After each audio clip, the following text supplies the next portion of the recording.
ایک فقیر کے پاس کچھ ہے نہیں اور کہتے ہیں کروا دیا اور وہ ہو جاتا ہے. کیوں؟ اللہ کی امان اٹھ گئی، امان اٹھ گئی اللہ کی. میری مائیں اور بہنیں بھی موجود. سیریل کا ٹائم، فلموں کا ٹائم ہے، نماز کے لیے ٹائم ہے. جب میری بہنوں کو بہن نماز پڑھ، اتنے بہانے، مولانا بچے چھوٹے ہیں، پیشاب کر دیتے ہیں، یہ ہو جاتا ہے وہ. میں کہتا ہوں میری بہن، جب تو ولیمے کے لیے نہا دھو سکتی ہے تو تو نماز کے لیے نہا دھو نہیں سکتی. اور بچے صرف تیرے ہی ہے. سیدہ فاطمۃ الزہرا کے تو 6 بچے تھے نا. بی بی زہرا پاک کیوں 6 بچے، وہ بھی اتنی کم عمر میں.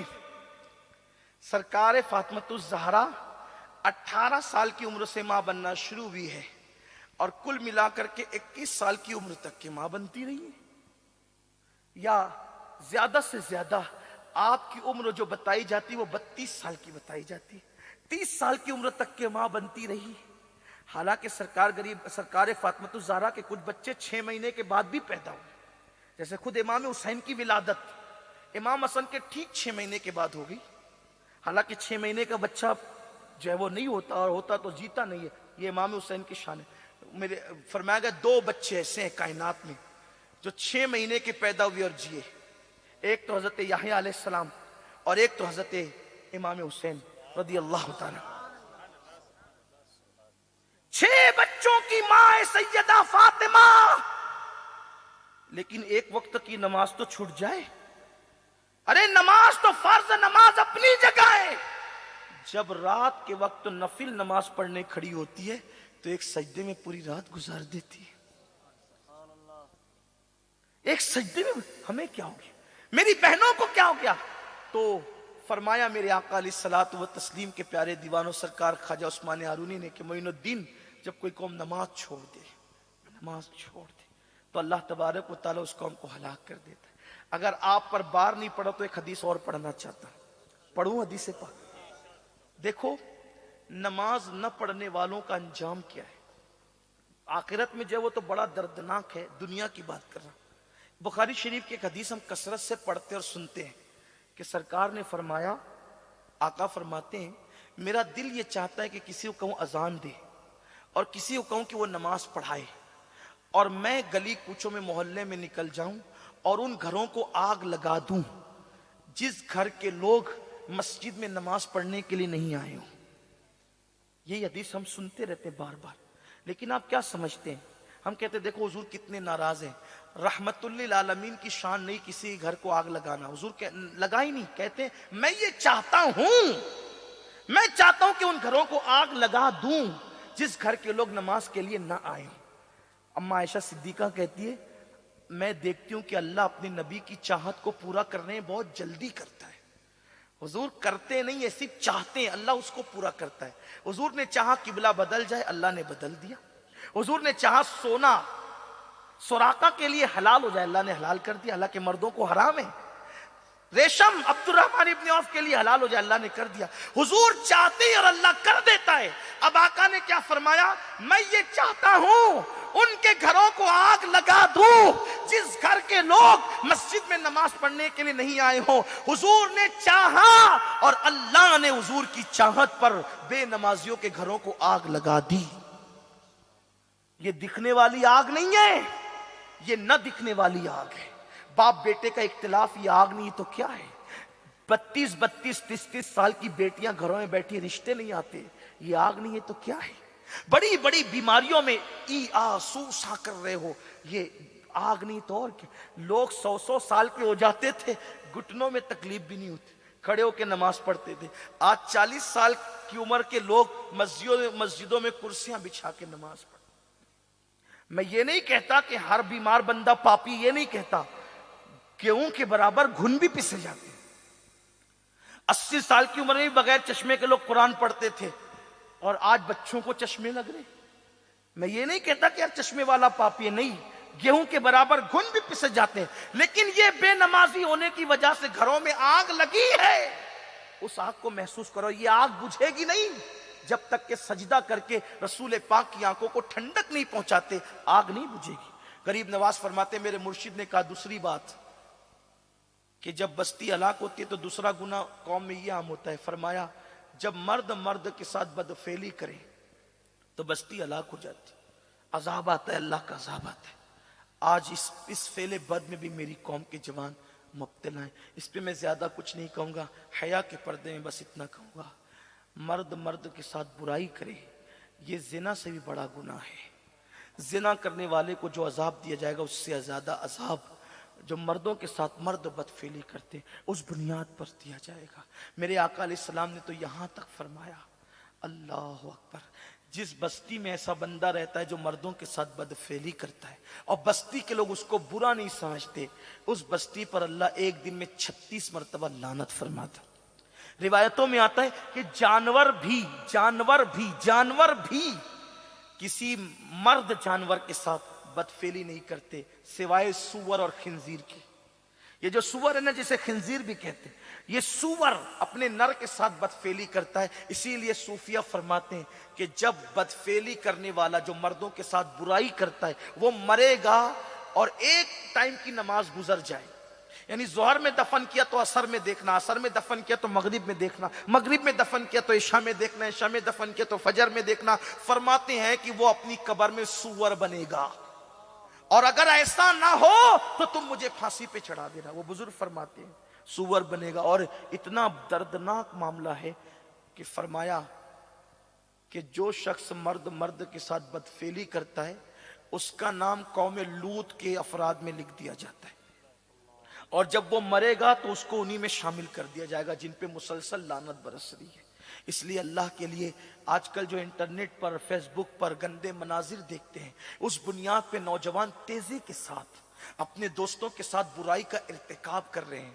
اور میرے آقا علیہ السلام کے غلاموں خواجہ عثمان ہارونی سرکار غریب نواز سے کہتے ہیں کہ بابا معین جب مرد مردوں کے ساتھ برائی کرے تو پھر اس کے بعد بستی پر عذاب آتا ہے. اور تیسری اور آخری بات, اور یہ بھی میری گفتگو کا اختتامی نقطہ ہے, فرمایا جب عورتوں کے حالات خراب ہو جائیں تب بستی پر عذاب آتا ہے.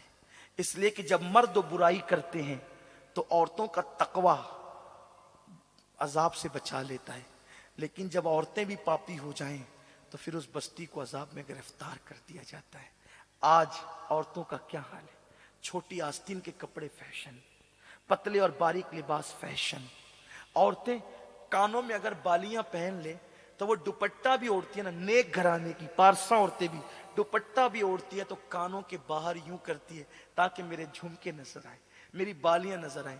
جبکہ دوپٹہ اس طرح اوڑھنا کہ کان اجنبی مرد دیکھے یہ حرام ہے, اس لیے کہ کان بھی سر کا حصہ ہے, کان بھی سر کا حصہ ہے.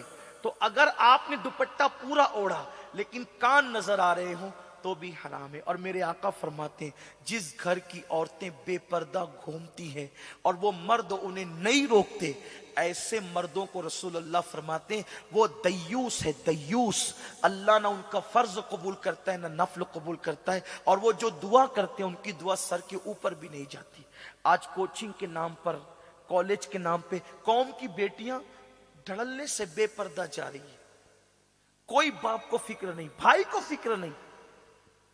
میں کہتا ہوں کالج پڑھانا ممکن ہے, یہ آج کے وقت کی ضرورت ہے, ہم اس کا انکار نہیں کرتے, لیکن کیا بے پردہ پڑھانا ضروری ہے؟ با پردہ نہیں پڑھ سکتی, پردے کے ساتھ نہیں پڑھ سکتی. بھائی اور باپ بے غیرت کیوں ہو گئے اپنی بیٹی اور اپنی بہن کے لیے؟ کیا کالج کے زینے تک کے باپ پردے کے ساتھ اپنی بیٹی کو پہنچا نہیں سکتا اور کالج کے زینے سے لا نہیں سکتا؟ بڑی معذرت کے ساتھ آج ایک باپ نے اپنی بیٹی کو, شوہر نے اپنی بیوی کو, بھائی نے اپنی بہن کو موبائل لا کر کے دے دیا ہے. میری بہنیں برا نہ مانے, میں کہتا ہوں عورتوں کو موبائل کی ضرورت کیا ہے؟ کیا عورتیں کوئی بزنس کر رہی ہے جو ان کو موبائل چاہیے؟ عورتوں کے لیے تو سب سے خطرناک رابطے کے آلات ہیں. اگر بیوی سے پیار ہے 5 لاکھ کا زیور دے دینا لے کر, لیکن 5,000 کا موبائل مت دینا.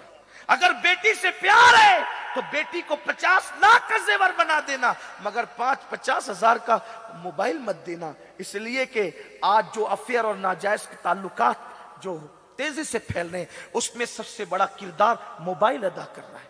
اور بے غیرت باپ اور بھائی اس کو روکنے کے لیے تیار نہیں. میں کہتا ہوں میرے آقا صلی اللہ علیہ وسلم کے دیوانوں، آؤ آپ کو بتاؤں کہ رسول اللہ کی بیٹی کتنی پارس اور باغیرت تھی. اس کے باوجود بھی اللہ کے رسول اپنی بیٹی کے لیے کتنی غیرت کا اظہار کرتے تھے. آؤ دیکھو، بس اسی پہ بات مکمل کروں گا. جس وقت آیت مباہلہ نازل ہوئی، آپ نے ممکن ہے سنا ہوگا بار بار، لیکن سنو میری بہنوں کی بھی توجہ.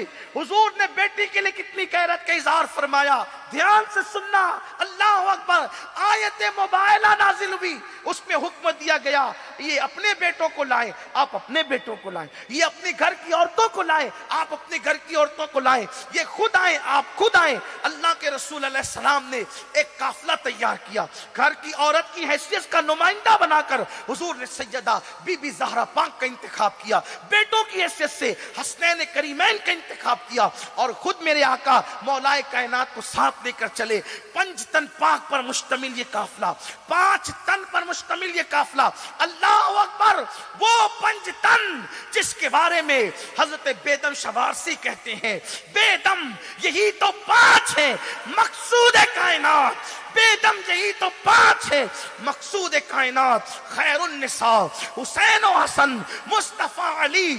5 تن پاک ہیں اور یہ قافلہ جا رہا ہے. لیکن یہ قافلہ جا رہا ہے کس کے لیے؟ حمایت اسلام کے لیے، دین کی نصرت کے لیے. حضور اپنی بیٹی کو گھر سے باہر نکال رہے ہیں اس قافلے میں لے جانے کے لیے. ایک میدان میں یہ قافلہ جائے گا اور جانے کے بعد ان عیسائیوں کے لیے بد دعا ہوگی اور پھر وہ ہلاک ہو جائیں گے. لیکن آپ جانتے ہیں وہ پوری بات نہیں کہتا، آپ نے بار بار سنی ہے. لیکن یہ جو جا رہا ہے نا قافلہ، حضور گھر سے نکلے تو گھر سے نکلنے کے بعد سرکار نے نکلنے سے پہلے مولا علی سے کہا، سیدہ فاطمہ سے کہا، ہم اس طرح چلیں گے، ہم اس طرح چلیں گے. آگے آگے حضور ہوں گے، آگے آگے حضور ہوں گے. اور فرمایا میرے پیچھے فاطمہ ہوگی، اور فرمایا اس کے پیچھے علی ہوں گے. فرمایا بیٹی فاطمہ، جب میں پیر رکھ کر اپنا قدم ہٹا لوں تو میرے پیروں کی جگہ پہ تم اپنے پیر رکھنا. اور پھر مولا علی سے کہا، علی جب فاطمہ پیر رکھ کر ہٹا لے تو تم اس کے قدم کے نشان پر اپنا پیر رکھنا. آپ سے پوچھتا ہوں، آج سے پہلے کسی کو ایسا چلتے دیکھا گیا؟ آج سے پہلے کوئی قافلہ ایسا چلا؟ لیکن نہیں، اللہ کے رسول اپنی بیٹی کو لے کر کے دین کے لیے نکل رہے ہیں. طریقہ چلنے کا کیا ہے؟ ایسا بھی تو ہو سکتا تھا حضور آگے چلتے، مولا علی پیچھے چلتے، بالکل پیچھے سیدہ چلتی. ایسا بھی ہو سکتا تھا سیدہ آگے چلتی اور مولا کائنات اور حضور پیچھے چلتے. نہیں، حضور آگے آگے، بیچ میں سیدہ پاک اور آخری میں مولا کائنات. اور پھر طریقہ کیا؟ جہاں جی میں آئے وہاں قدم نہیں رکھنا، بلکہ بیٹی جہاں میں قدم رکھ کر کے اٹھا لوں وہاں قدم رکھنا. اور مولا علی سے کہا جب فاطمہ قدم رکھے تو اس کے قدموں کے نشان پہ اپنا قدم رکھنا. یہ ترتیب چلنے میں کیوں ہے؟ اس کی وجہ یہ سمجھ میں آتی ہے، گویا کہ بتایا جا رہا ہے کہ نبی پہلی مرتبہ بیٹی کو گھر سے لے کر کے باہر نکل رہے ہیں تو حضور علیہ السلام اجنبی زمین پر پہلے اپنا قدم رکھ کر اپنے قدم کو اور فاطمہ الزہرا کے قدم کے درمیان اور زمین کے درمیان، زمین اور فاطمہ کے قدم کے درمیان اپنے قدم کو پردہ بنا دیتے ہیں، اپنے قدم کو پردہ بنا دیتے ہیں. اور اس پردے پہ پھر سیدہ کا قدم. اور پھر بتا رہے علی فاطمہ کے نقش قدم پر کسی اجنبی کی نظر پڑے یا اجنبی کا قدم پڑے، نبی کی غیرت کو گوارا نہیں. تم نقشے پائے فاطمہ پہ اپنا قدم رکھ کر نشان قدم بھی مٹا دو تاکہ نہ نقش قدم پہ نظر پڑے نہ کسی کا پیر پڑنے پہ. یہ رسول اللہ کی غیرت ہے، یہ آقا کریم کی غیرت ہے. اور سنو، صرف تقریریں تمہارے بچوں کو نہیں بدلے گی. جب ماں نیک ہوتی ہے تو اولاد کو ماں کی نیکی کی برکت خود بخود نصیب ہوتی ہے. کائنات میں کسی کی اولاد میں اتنے ولی نہیں ہے جتنے فاطمہ الزہرا کی اولاد میں ولی ہے. حسن جیسا ولی فاطمہ کا بیٹا، حسین جیسا ولی فاطمہ کا بیٹا، زین العابدین فاطمہ کا بیٹا، باقر فاطمہ کا بیٹا، جعفر صادق فاطمہ کا بیٹا، علی رضا فاطمہ کا بیٹا، جناب نقی تقی حسن عسکری فاطمہ کے بیٹے، غوث و خواجہ فاطمہ کے بیٹے، وارث دیوا فاطمہ کے بیٹے، شاہ برکت اللہ فاطمہ کے بیٹے، 90 لاکھ کافروں کو ایمان دینے والا معین الدین فاطمہ کا بیٹا، مکتوم سمنا کا تخت تاج چھوڑ کر کے ہند آنے والا فاطمہ کا بیٹا، اور آخری میں اللہ اکبر جس کے پیچھے حضرت عیسیٰ نماز پڑھیں گے وہ امام مہدی بھی فاطمہ کا بیٹا. کیوں اتنے ولی کسی کی اولاد میں ہو تو بتاؤ. سرکار فرماتے ہیں کہ میری بیٹی فاطمہ نے اپنی عصمت کی ایسی حفاظت کی کہ اللہ نے قیامت تک اس کی اولاد پہ جہنم کی آگ کو حرام کر دی. ماں پارسا ہو جائے، فاطمہ کے تقوی کی برکت تو قیامت تک اولاد کو ملتی ہے. تم اتنی پارسا تو نہیں ہو سکتی، اتنی ہو جاؤ کم سے کم تمہارے پوتوں تک تو یہ تقوی کی برکت نصیب رہے. اسی لیے تو اعلیٰ حضرت نے فتاوی رضویہ میں لکھا ہے جو سادات عند اللہ سید ہیں ان پر جہنم کی آگ حرام ہے، وہ کچھ بھی کریں جنت میں جائیں گے. اس لیے کہ فاطمہ ان کی دادی کے تقوی کی خیرات ان کو ملے، ان کی برکتیں ملے گی. ہاں بلکہ یہاں تک فرمایا جو عند اللہ سادات ہیں اگر کچھ بھی زندگی میں کر لیا ہے اس وقت تک موت نہیں آئے گی جب تک توبہ نہ کر لیں. ماں کی تقوی کی برکتیں یوں نصیب ہوتی ہیں، یوں نصیب ہوتی ہے. اس لیے میں اپنی بہنوں سے کہتا ہوں تو سرکار غریب نواز کہتے ہیں میرے مرشد نے کہا جب عورتوں کے حالات خراب ہو جائیں تو بستی پہ عذاب آتا ہے. اللہ مجھے آپ سب کو حضور غریب نواز کی برکتیں نصیب فرمائے، کہنے سننے سے زیادہ عمل کی توفیق عطا فرمائے. گفتگو کے درمیان اگر کوئی غلطی ہو گئی ہو اللہ تعالیٰ معاف کرے. استغفر اللہ ربی من کل ذنب واتوب الیہ وما علینا الا البلاغ. السلام علیکم ورحمۃ اللہ وبرکاتہ. مصطفیٰ جان رحمت رام شہریا رام تاجدار حرم نوبہار شفاعت پہ لاکھوں سلام. مصطفیٰ جان رحمت پہ لاکھوں سلام. شمع بز میں ہدایت پہ